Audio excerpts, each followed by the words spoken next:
Bienvenue dans le désert marocain à l'occasion de la 22e édition du rallye Aïcha des Gazelles. Une aventure à laquelle participent de plus en plus d'équipages belges. Vous allez voir, messieurs, ce que nous, les gazelles, nous sommes capables de faire. Nous en avons suivi quelques-unes de ces fameuses gazelles avec l'équipe de moteur. Et vous, mesdames, ça vous donnera peut-être l'envie, pourquoi pas, de participer à la prochaine édition en 2013. Place à l'aventure.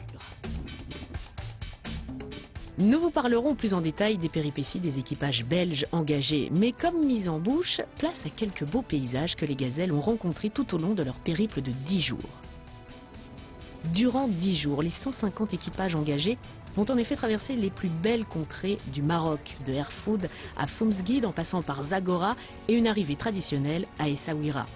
En quad, camion, 4x4, buggy ou crossover, peu importe le véhicule, l'essentiel est de rejoindre l'arrivée. Au menu, du pilotage bien sûr, mais surtout de la navigation.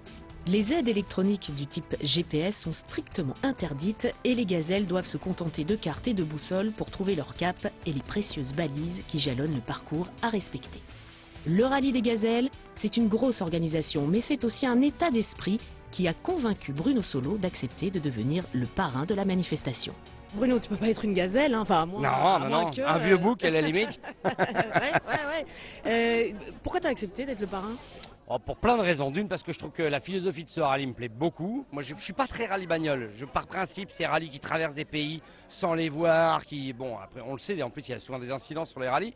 Là, il y a une philosophie totalement différente. C'est un pays qui est traversé, avec lequel il y a un contact avec la population. Il y a même une caravane médicale qui s'appelle la caravane des Gazelles du Cœur, qui s'occupe de 6000 consultations, qui fait des opérations ophtalmologiques, des opérations podologiques et tout. Il y a des gynécos qui viennent, des fois c'est les seuls médecins qui voient donc toute l'année.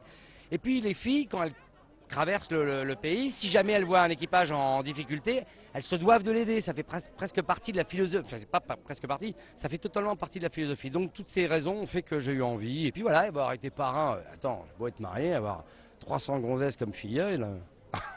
J'ai été plus malheureux. Hein. Ça le fait. Alors, dernière question. Ouais. Justement, le côté masculin, t'as un mec, un mâle et tout. Est-ce que les hommes, d'après ce que tu as vu, pourraient être capables de faire ça? Alors physiologiquement, il y a un truc qui est connu, c'est que les femmes sont plus endurantes que les hommes, de toute façon.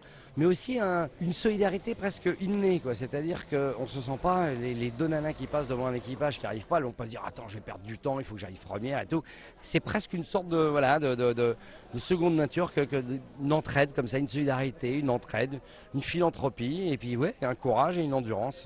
Et j'ai vu les filles faisant 50 mètres, sans sablant, sortant de la bagnole, désablant pendant 1 heure, hop, avec les câbles, elles refaisaient 50 mètres, se sont ensablées, elles sortaient, elles avaient tout le temps la banane. Bon bah écoute, merci Bruno, et c'est vrai que, désolé pour toi, mais tu n'auras jamais l'esprit gazelle. Jamais. Tu ne seras jamais une gazelle. Jamais, ou alors il faut que je fasse une opération un peu compliquée, j'ai peur que ça commence à se voir. Pas sûr que ta femme soit contente, non, hein. non. Ou alors elle fait l'exploration inverse. Oh, mais ce serait bête parce qu'elle n'aurait pas le droit de participer du coup. Ah ouais, c'est con, c'est con.